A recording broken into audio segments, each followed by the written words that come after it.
continue our conversation on the markets. Tony Zabiegala is with us, Chief Operations Officer, Senior Wealth Advisor, Strategic Wealth Partners. Thank you for being with us as we're hitting some new highs today. What's your outlook for 2024? How are you feeling? I'm doing well, Nicole, and this market is remarkable the last 4 months. I mean, obviously, I was going to say approaching all-time highs, but we're there. So the market's, the S&P 500's up, what, 5% year to date? But actually, if we really look under the hood, it looks like it might be a replay of 2023 because the returns are being driven by, again, a small selection of stocks. The Russell 2000, it's down around 2% year to date. The equal weight S&P 500 is flat year to date. So basically, this is just not a good formula for sustained appreciation. Now, a significant part of that disparity, it could be from Jay Powell's comments this last weekend about the timing and sizing of future rate cuts later this year, because he basically came out and said higher for longer.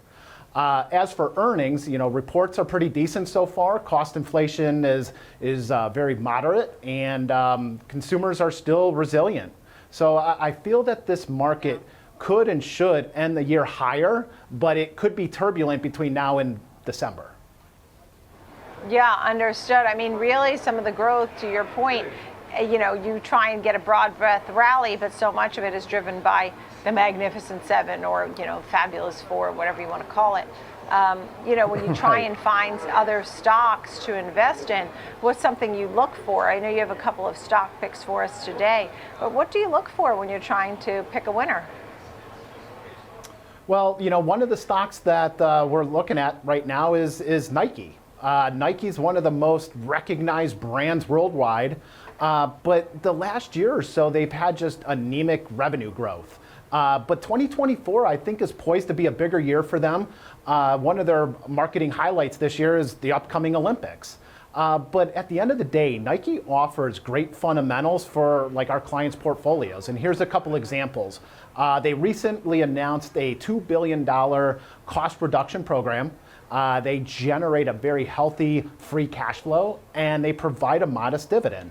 And they also have a $10 billion stock buyback program that's still in play.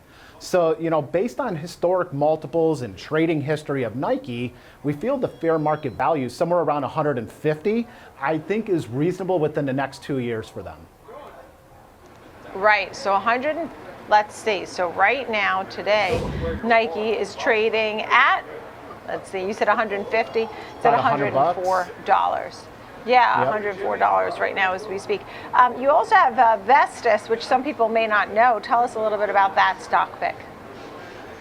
Right. So Vestis is the second largest provider in uniform rentals and workplace supplies. So number one is Cintas. Everyone's probably heard of them. But they recently pulled back this week because of disappointing earnings and the sudden departure of their COO for personal reasons. We view this actually as a buying opportunity because Vestis, they broke away from Aramark and became an independent entity. And what that really does is it improves management's focus on profitability and growth. And their average customer uses about 30 to 40% of their services. So there's a lot of cross-selling opportunities. And based on the things that we've heard, what management has been saying is that they expect sustainable organic revenue growth over the next 5 years. So Vestis also offers great fundamentals for a client's portfolio because they generate healthy free cash flow. They have a realistic growth projection based on things they're saying. And then the fair market value of this stock is somewhere probably around $28 if you take the industry multiple and the company's 2026 estimates. And they're trading somewhere around $20, so there's growth potential there. Yeah, understood. So when I look at the S&P 500, and over 300 companies have reported, right, about 80% of them have beat the street's earning estimates, let's say. I know we've had some lowered estimates, but the beat rate is impressive. In fact, when you go all the way back to 1994, it's usually more of a 67% beat rate. Does that tell you anything at this point? You know, are we comparing apples to apples? Is it good to see the beat rate? Yeah, but maybe the bar has been set so low. We had a maybe even like a earnings recession last year. So maybe the bar has been so low that we have nowhere else to go. A lot of analysts on Wall Street are expecting 10% earnings growth this year. I think we're around 7 or 8 based on who's reported. And, obviously we have several more quarters to go this year. But, the bar has been set low basically last year, where maybe we do see that earnings growth, but maybe we suck forward all of those gains in 2023, and with all of this great growth, we already experienced it last year. Right. I was just looking at Logan of the Fed is saying while some industries have normalized their supply chain issues, some industries still have some issues. So, your takeaway, your big picture on the economy for 2024? Well, the market can go in 2 directions, right? It can go up. And why? How can it go up? Well, inflation is normalizing, unemployment is still low, and it is an election year. So historically, the market averages around 7% in an election year. Well, we're already there, right? We're up around 5%. So that's why I said it could get a little turbulent. And what could cause turbulence? Geopolitical issues, maybe a potential 2024 banking crisis.